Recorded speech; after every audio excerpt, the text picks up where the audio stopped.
હવે આવનારું 2026નું યર તમારા મત પ્રમાણે as per numerology, as per astrology કે વાસ્તુ કન્સલ્ટન્ટ, શું તમારું ઓપિનિયન શું છે એ અમારા ઓડિયન્સને ચોક્કસથી જાણવામાં ઇન્ટરેસ્ટ છે. 2026 એક નવી હોપ લઈને આવે છે. અચ્છા. બહુ જ સારી હોપ લઈને આવે છે, ગુડ વાઇબ્રેશન્સ લઈને આવે છે. જેટલા બી એવું નથી કે આ સ્પેસિફિક ગ્રહવાળા માટે જ સારું છે કે આ રાશિવાળા માટે જ સારું છે.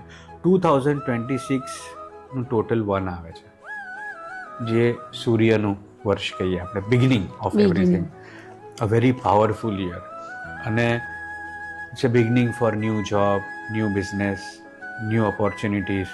કોઈના લગ્ન નથી થતા, કોઈનો બિઝનેસ સ્ટાર્ટ નહોતો થતો એ થશે, કોઈને ફાઇનાન્સીસ અરેન્જ નહોતા થતા, કોઈના પૈસા અટવાયેલા હતા કોઈ લઈ ગયેલું એ આવશે.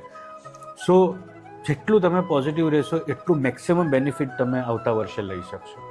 For all. યસ, આ વર્ષે તમે જોજો નો, ઇટ વોઝ ટોટલ ઓફ 9. તો આ વર્ષે કેટલી બધી પ્રોબ્લેમ્સ આવેલા, જેમ કે પ્લેન ક્રેશ થયું, yes, all over the world આટલા બધા પ્રોબ્લેમ્સ આવ્યા, ફ્લડ્સ આવી ગયા, વરસાદ કેટલો બધો પડ્યો, બધી વસ્તુની અતિવૃષ્ટિ થઈ છે. તો આ વર્ષે આપણે કહીએ ને કે મોર ઓફ અ મેજર કેલેમિટીઝ વધારે થઈ હતી. તો આવતું વર્ષે એઝ પર ન્યુમેરોલોજી આપણે વિચારીએ અને આપણે સમજીએ તો આવતું વર્ષ બધા માટે નવું બિગિનિંગ છે. ઓકે. અને જેટલા પોઝિટિવ રહેશો એટલું વધારે પોઝિટિવ થશે તમારા માટે.